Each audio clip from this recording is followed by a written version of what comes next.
hinalo ko ng Halina lahat, kayo at bawang, magluto tayo sibuyas, ng at luya. daing ng Bicol. Yung hibi nilagay ko na Turuan rin, ko at kayo yung kung paano. karne.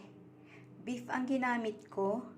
Yung mga tirang beef na inasal, yun ang ginawa kong pang sahog. Ayan po. At nilagay ko na din yung yung tubig nung ating gata. So nilagay ko na din diyan para yun ang magpapaluto muna diyan sa ating mga sangkap. At pag kumulo, ilalagay natin yung dahon. Ayan, kumulo na. Kumulo na siya. So pwede na natin ilagay yung ating dahon.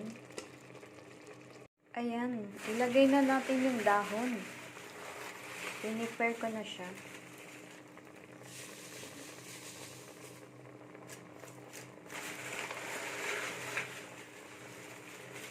Kahapon, ginawa ko to para ihalo na lang siya.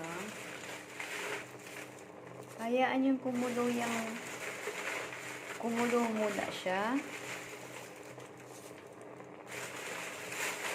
Pag pumaibabaw na yung tubig, saka nyo ibaliktad yung dahon.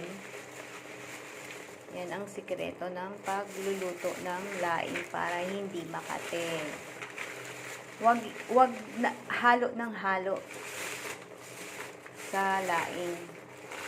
Tingnan nyo, may tubig na sa ibabaw. Pwede na natin baliktarin to.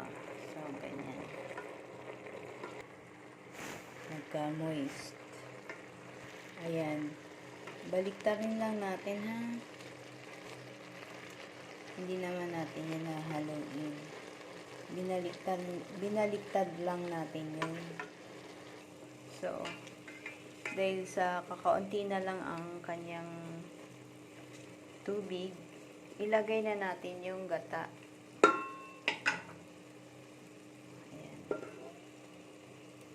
Yung gata. Para maghalo na siya. Para matimpla na siya dyan. Ayan. Ayan lang kapag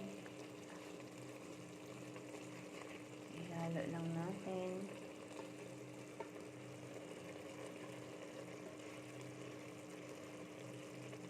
Para ma-absorb niya ang gata. Ganyan lang po. Ayan. Ganyan lang po. Ha? Huwag ka haluin ng haluin. Sa Bicolano tayo. Ilagay na natin yung sili. Yan. Yan. Ang paad sa pampasarap. Ayan. Ganyan lang po, ha? Ayan. Talagang mapapawaw ka nito at mapaparami ang iyong rice. Kaya maghanda na tayo ng unlimited rice. Ayan, okay na to. May oil na nga siya eh. Tikman na natin to. Kung okay na nga. Lagay na natin sa... May oil na siya eh. Tingnan nyo naman, nakaluto na tayo ng laing.